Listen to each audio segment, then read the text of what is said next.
An appeals court has upheld a gag order against a former president of the United States who is running for president in the middle of a political campaign. We also have a sentencing of the DC-9 pro-life rescuers who were simply praying and singing outside of an abortion clinic. They are now facing up to 11 years for violation of the FACE Act. Why do I no longer work at the FBI? Why am I sitting here talking to you? And why are those people facing jail time? And why is Donald Trump getting fined $10,000 a day for opening his mouth in a country that we used to call the land of the free? Are we just dealing with the animating demons of the political left that are marching without any stop? Or is this simply a failure to have the normal checks and balances in play that our government is supposed to have as guardrails? We're going to deal with the left and the right between the lines. I'm Kyle Seraphin. Let's get into it.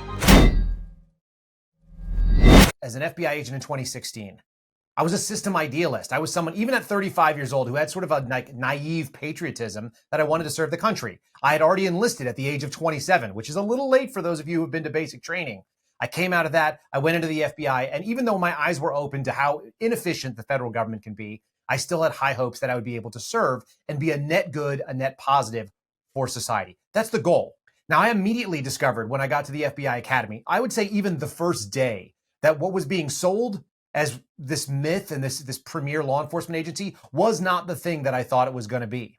It was much more focused on feelings than it was about the hard reality that some people are evil and they need to be stopped. They were interested in what onboarded employees' opinions were. And they spent a full week just trying to teach us how to become good federal employees. And that actually is a pretty good microcosm for the way that it all works out. Your goal is to be a federal employee first and then serve your role second. When I joined up to the FBI, I thought I was going to be running down bad guys. That's what I was told. We were going to put the worst of the worst, the federal criminals that were taking money, that needed long-term investigations, the mafia, right? Terrorists, these types of people were the guys that we were going to go after. And what I found out is we were actually only going to stop the most simple for us, the easiest, the dumbest criminals, the ones that make themselves easy to catch. The ones that are complicated, we'll just let them go because they're too smart for us.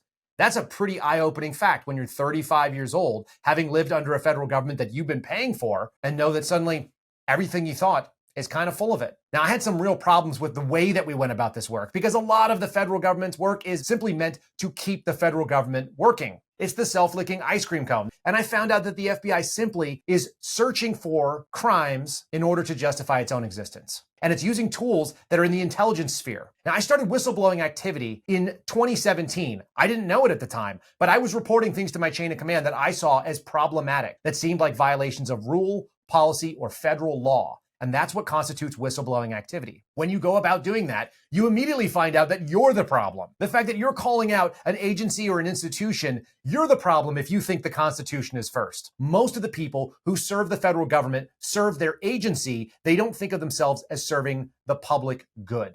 And that hammers home where we reach this level of evil that is not evil in an aggressive or active way. It's the banality of evil, of men who know what is good and right, but don't do it. They simply allow evil to take place, to take root and grow. All that it takes for evil to triumph is for good men to do nothing. And we are dealing with a society of men that are scared to do the right thing. They lack the fundamental courage of their conviction. We have three fundamental responses to a fearful stimulus. It's called the sympathetic nervous system. Fight, flight, or freeze are the three responses to a negative stimulus coming our way. And I'm comfortable with people choosing fight, and I'm comfortable with them choosing flight. But what most people choose is that status quo. The freeze. Do nothing and allow evil to triumph. Do nothing and watch the shadows grow until you are in darkness. And that is what I witnessed when I was at the FBI. It started in 2017. It continued on in 2018 when I was assigned to counterterrorism and I started looking into jihadis and white supremacists and this sort of threat that doesn't really exist in reality. There's not enough of them to actually justify the amount of attention they get. That didn't stop them from writing a memo in 2022 saying that they were going to be looking for it in the Catholic Church of all places. That's because people are looking for evil, but they're mostly looking to just continue doing the thing that they've been doing. And the federal government is the king or queen of that particular game.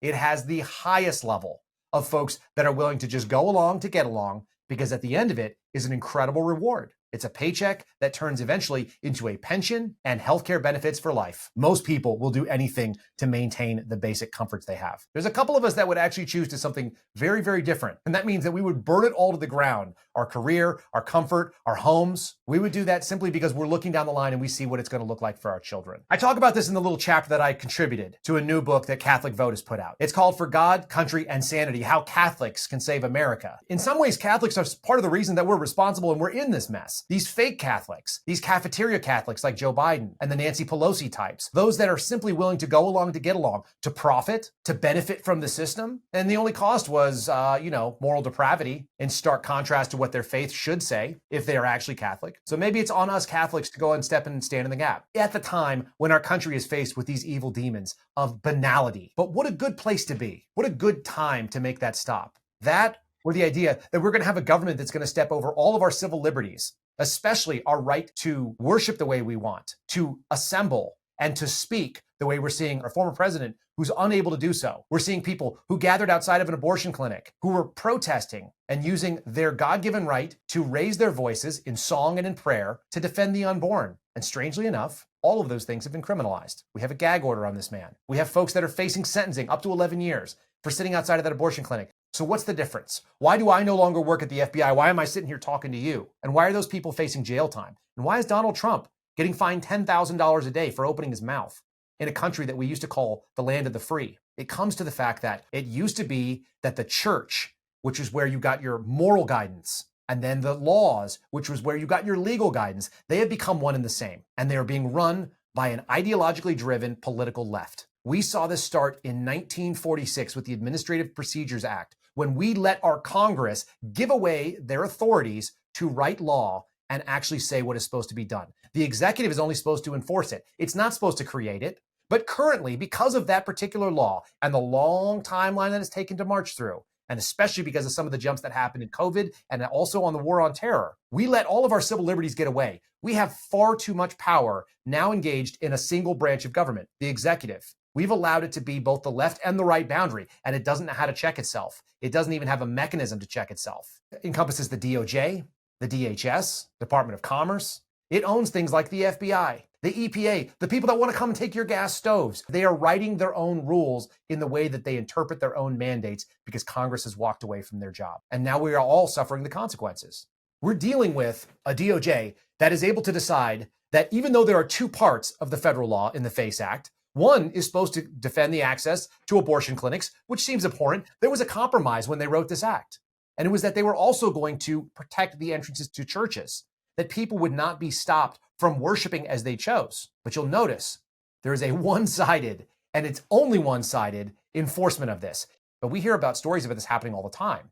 We see what would be violations of the FACE Act happening when people engage in destroying, engaging in graffiti, when they interrupt masses like we saw people stomping around before the Dobbs decision was put out. There are endless examples of potential enforcement of the FACE Act. But the only ones that we hear about and the only jail time that we see come from those who are on the pro-life side, who are on the Christian side, who don't believe that government is God. That's why Catholics, that's why Christians more broadly are an enemy of a political left-run government. Everyone's story is their own. Mine is different from yours, but we have this common thread.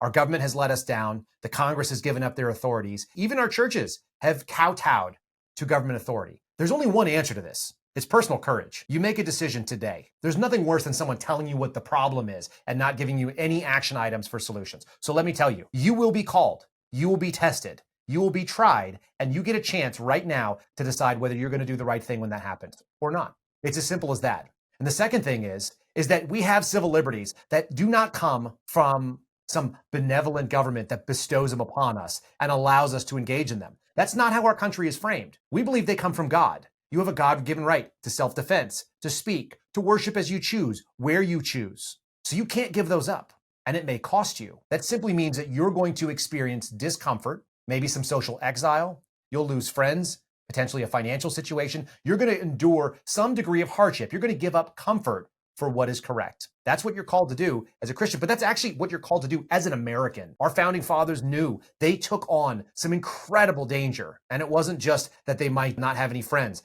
The real danger was that they would be killed by the British crown. They took it on because they thought that the experiment that they were undertaking, the American experiment, was worth the cost of their life. We should know that giving in to a government that tells us we can't speak when we know that we have a God-given right to speak, you've sort of tacitly admitted that they have a right to do it because you're going to do it for them. We can't do that. We can't do that as Christians, and we can't do that as God-fearing Americans.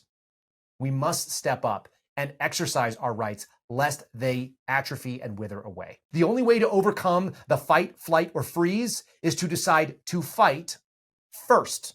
Know where that red line is on the ground and do not give up any inches. We don't have any inches left to lose at this point. This is a critical moment. We're all being tested, and let's do the right thing. I'm Kyle Seraphin for Between the Lines. See you next time. God bless you.